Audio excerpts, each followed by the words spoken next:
1 अप्रैल 2025 से सरकार के द्वारा बड़ी सौगात दी गई है और टैक्स पेयर का टैक्स नहीं काटा जाएगा। दोस्तों, यदि आप बैंक में पैसा रखते हैं, उसकी एफडी करा देते हैं तो आपको ब्याज मिलता है, तो उस पे टीडीएस काटने के रूल हैं। लेकिन यदि आप कुछ कंडीशन को सैटिस्फाई कर देते हैं तो आपका टैक्स नहीं काटा जाएगा।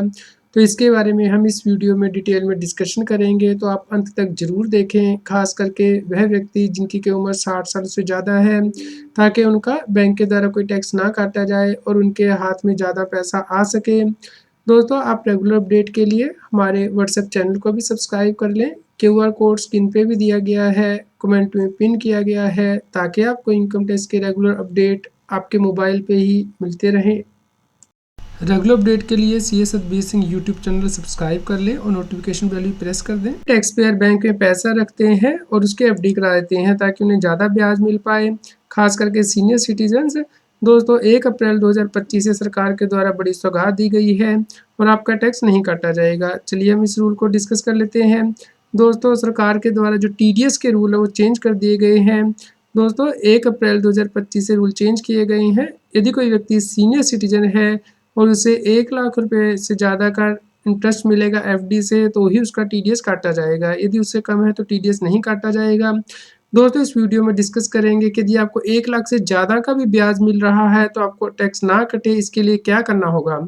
दोस्तों, यहाँ पे सीनियर सिटीजन का मतलब है वह इंडिविजुअल जो कि इंडिया का रेजिडेंट है और उसकी उम्र 60 साल से ज़्यादा है at any time during the year 25-26, यानी कि 1 अप्रैल 25 से 31 मार्च 2026 तक।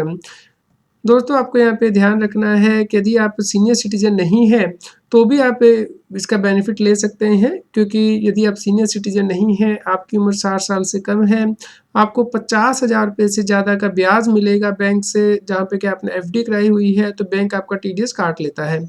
लेकिन इस केस में भी टीडीएस नहीं कटेगा यदि आप कुछ कंडीशन को स्पेसिफाई जो की गई हैं, उन्हें मीट कर देते हैं। तो दोस्तों, हम इससे आगे डिस्कस करेंगे, तो आप इस वीडियो को अंत तक ज़रूर देखें और सभी लोगों के साथ शेयर करें ताकि वो अपना टैक्स बचा पाएँ।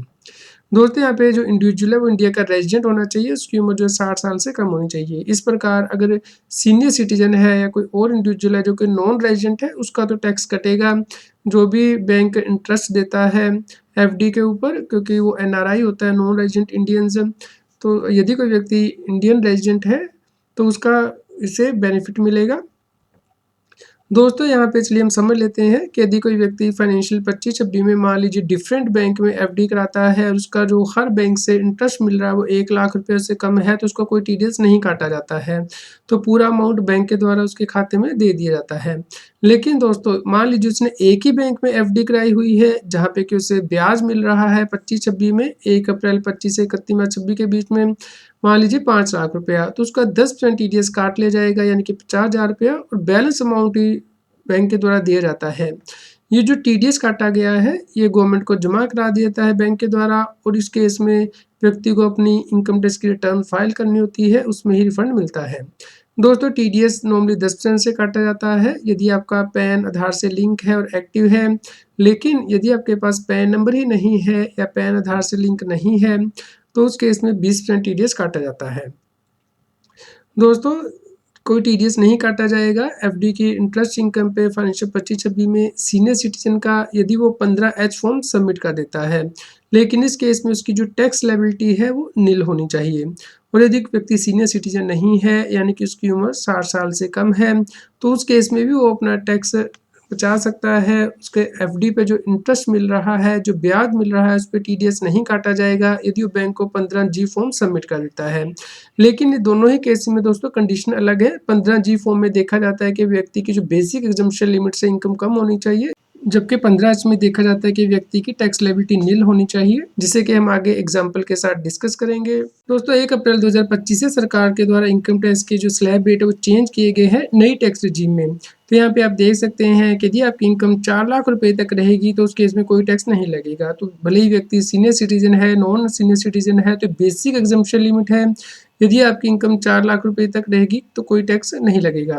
तो दोस्तों, मान लीजिए आपकी जो एफडी से इंटरेस्ट इनकम में 3 लाख रुपए आया है, तो वैसे तो बैंक आपका टीडीएस काट लेगा, लेकिन यदि आप फॉर्म 15G सबमिट कर देंगे और आपकी उम्र 60 साल से कम है तो उस केस में बैंक टीडीएस नहीं काटेगा, जिसे कि हम आगे एग्जाम्पल के साथ डिस्कस करेंगे। तो व्यक्ति जिनकी की उम्र 60 साल से कम है उन्हें अपनी बेसिक एग्जम्पशन लिमिट देखनी है, लेकिन यदि व्यक्ति सीनियर सिटीजन है तो उस केस में दोस्तों 12 लाख रुपए तक व्यक्ति के ऊपर कोई टैक्स नहीं लगता, क्योंकि उसे टैक्स रिबेट मिल जाती है। तो सीनियर सिटीजन को यहाँ पे गवर्नमेंट के द्वारा ज़्यादा फायदा दिया गया है, क्योंकि इस केस में जो रिबेट का बेनिफिट है वो दिया जाता है और उसके बाद जो टैक्स लायबिलिटी उनकी नील बन जाती है, इसलिए उनका कोई टीडीएस नहीं काटा जाएगा यदि उनकी जो टोटल इनकम 12 लाख रुपए तक रहेगी।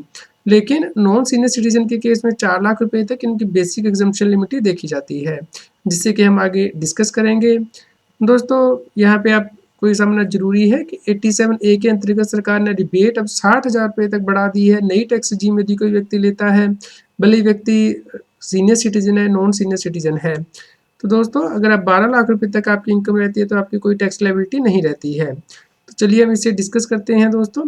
तो यदि सीनियर सिटीजन कोई व्यक्ति है, उसका मान लीजिए एफडी से इंटरेस्ट इनकम 1 लाख रुपए से ज़्यादा हो रही है 25-26 में, तो यहाँ पे बैंक के द्वारा टीडीएस काटा जाएगा। लेकिन यदि व्यक्ति यहाँ 15H फॉर्म सबमिट नहीं करेगा तो ही बैंक के द्वारा टीडीएस 10% से काटा जाएगा। यदि व्यक्ति का पैन एक्टिव है, ऑपरेटिव है, या फिर 20% के हिसाब से काटा जाएगा यदि उसने पैन को आधार से लिंक नहीं किया है और इनऑपरेटिव है।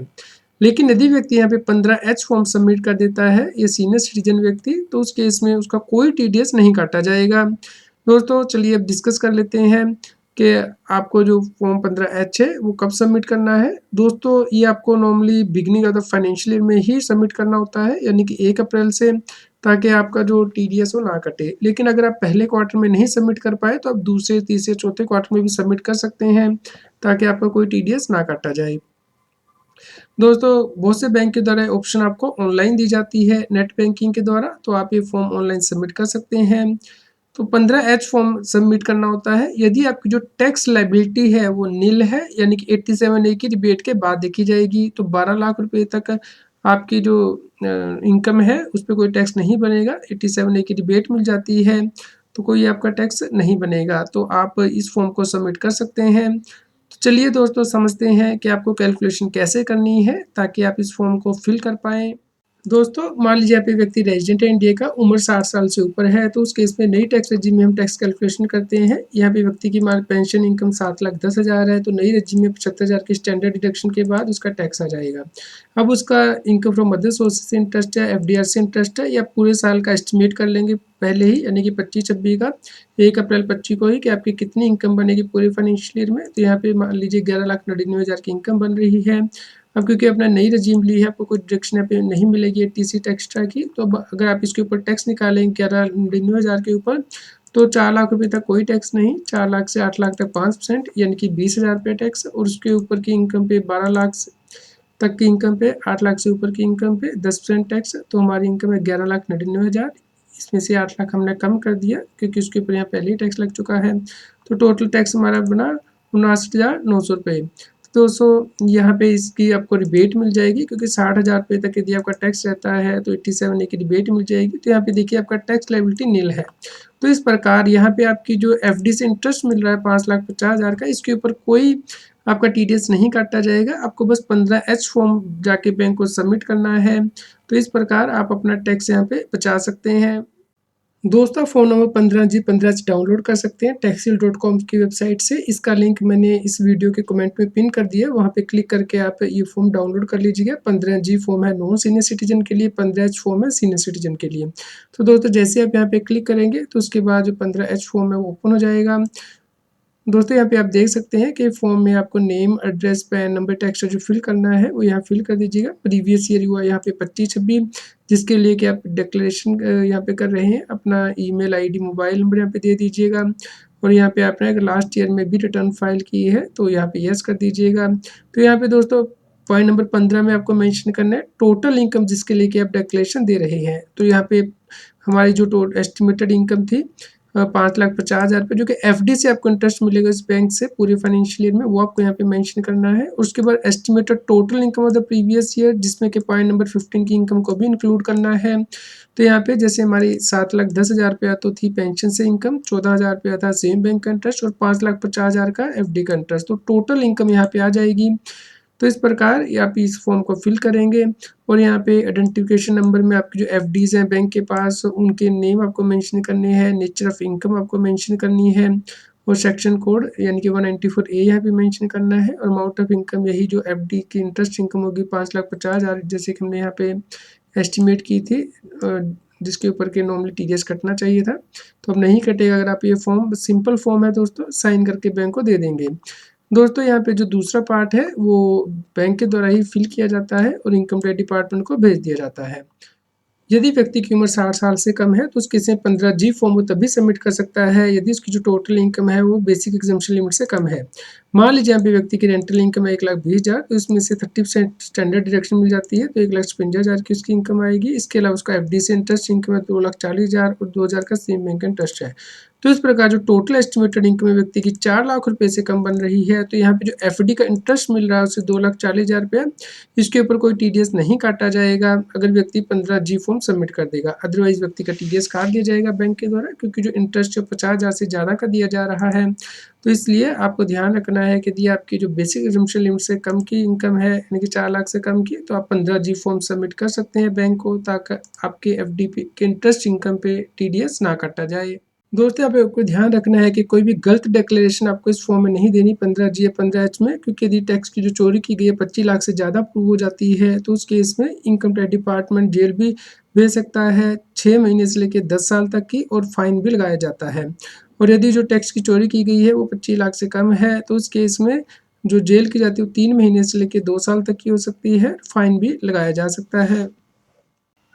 दोस्तों आप इस वीडियो को सभी लोगों के साथ शेयर करें ताकि वो टाइमली बैंक में फॉर्म नंबर 15G या 15H सबमिट कर पाएँ। यदि आपको कोई भी क्वेश्चन इस फॉर्म से रिलेटेड तो आप हमें वीडियो के नीचे कमेंट करके ज़रूर बताएं। कृपया लाइक और शेयर करें ताकि सभी लोगों तक ये जानकारी पहुंच पाए। इनकम टैक्स की और अधिक जानकारी के लिए आप CS एडवाइसिंग यूट्यूब चैनल पे जाके प्लेलिस्ट में जाके टॉपिक वाइज प्लेलिस्ट देख सकते हैं कि इनकम टैक्स में कौन से नए बदलाव हो रहे हैं, जैसे कि इनकम टैक्स अपडेट के अंतर्गत या फिर डायरेक्ट टैक्स कोड के अंतर्गत। रेगुलर टैक्स अपडेट के लिए इस चैनल को सब्सक्राइब करें। आप हमें टेलीग्राम ऐप CS एडवाइसिंग टैक्सिल पे ज्वाइन कर सकते हैं ताकि आप GST और इनकम टैक्स के रेगुलर अपडेट अपने मोबाइल पर ही प्राप्त कर सकें।